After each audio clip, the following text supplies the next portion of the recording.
Hello everyone. So in this video we'll be studying about the types of accounting.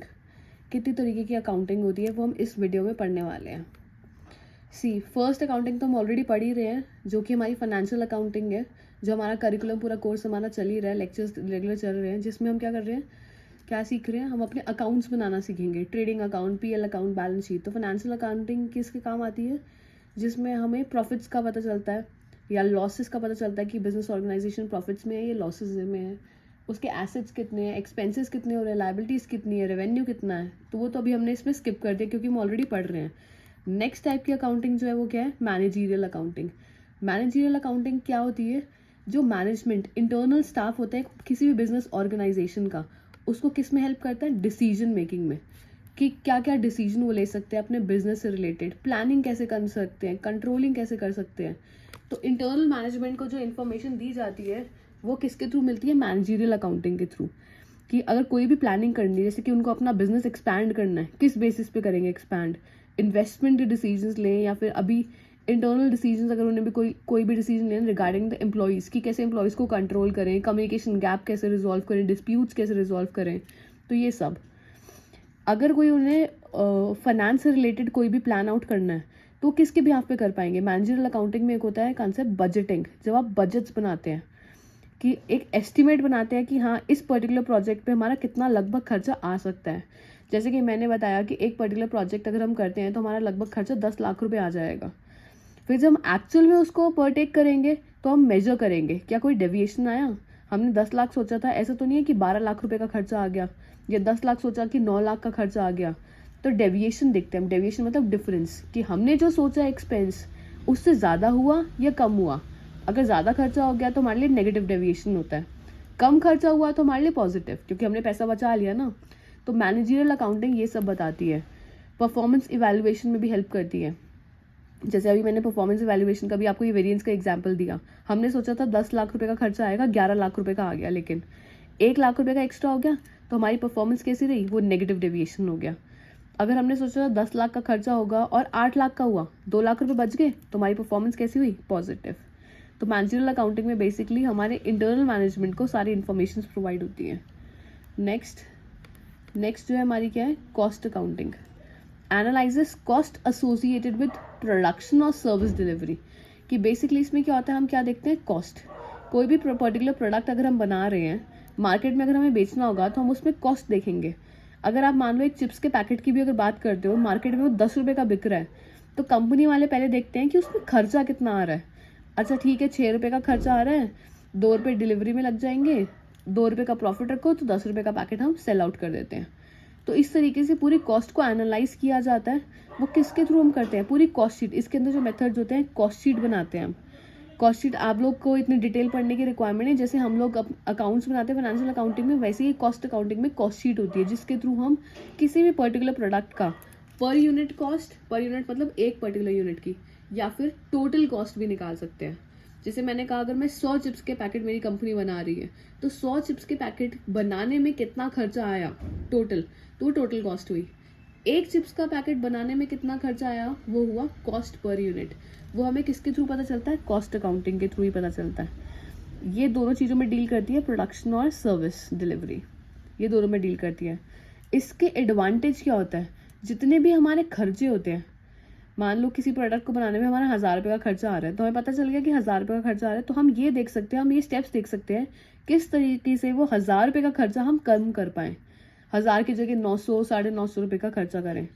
तो कैसे आप optimise करोगे? खर्चा कम होगा तो उसका क्या रिलेशन होता है? प्रॉफिट के साथ.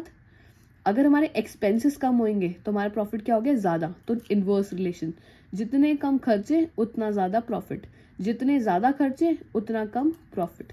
तो ये हमें कॉस्ट अकाउंटिंग बताता है. Next, tax accounting. Handles tax planning, compliances and preparation of tax returns. ये क्या डील करता है? हमारा planning, compliance and preparation of tax returns में हेल्प करता है. किस तरीके से आप प्लानिंग कर सकते हो. टैक्स की प्लानिंग हम कैसे करेंगे? कोई भी इंडिविजुअल है, अगर उसको देखना है कि मुझे अपना टैक्स थोड़ा सा सेव करना है लेकिन इन अ लीगल वे, तो किस तरीके से आप प्लानिंग करो? आप उस पैसे को कहीं ना कहीं इन्वेस्ट कर लो, जहाँ पे आपको क्या मिल जाए? एग्जेम्पशंस मिल जाए, डिडक्शंस मिल जाए, प्रॉपर तरीके से अपने टैक्स के रिटर्न्स को प्रिपेयर करना, तो ये सब किसके अंदर आता है, टैक्स अकाउंटिंग के अंदर। लेकिन आपको क्या इंश्योर करना पड़ता है कि सारे टैक्स लॉज आप उनको अच्छे से फॉलो कर रहे हो, सारी टैक्स की स्ट्रैटेजीज प्रॉपर तरीके से हो, ऐसे नहीं कि कोई इलीगल तरीके से आप कर रहे हो।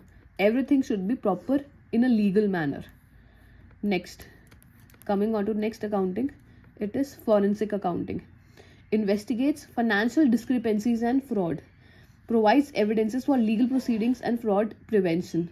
देखो क्या होता है, कोई भी अगर फाइनेंशियल डिस्क्रिपेंसी, अगर फ्रॉड का पता चल रहा है तो वो किसके थ्रू हमें पता चलेगा, हम जब फॉरेंसिक अकाउंटिंग करेंगे।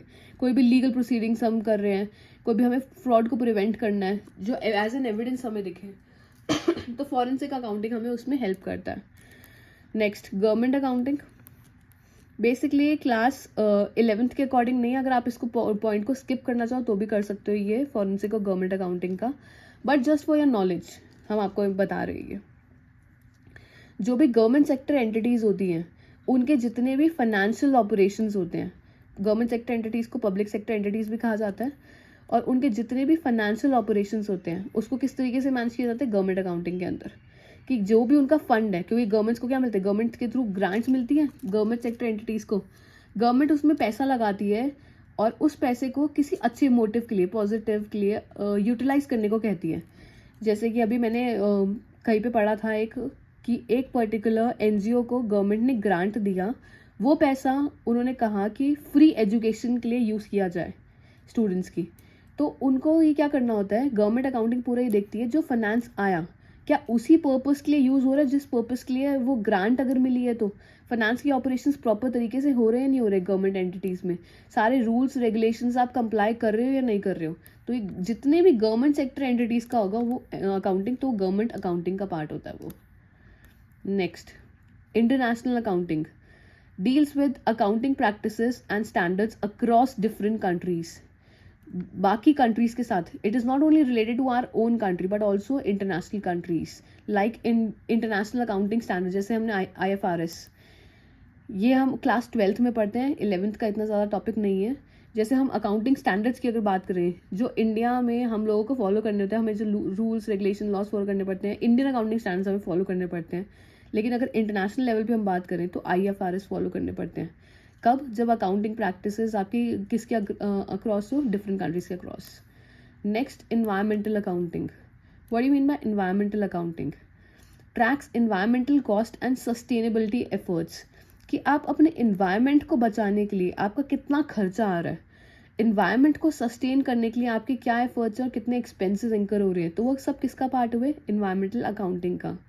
ensures compliance with environmental regulations and reports on sustainability initiatives, कैसे आप इनिशिएटिव ले रहे हो इन्वायरमेंट को प्रोटेक्ट करने के लिए, क्या रेगुलेशंस हैं, क्या रूल्स हैं, किन चीज़ों को कंप्लाई कर रहे हो, तो वो सब आप किसके अंदर पढ़ते हैं, इन्वायरमेंटल अकाउंटिंग के बारे में।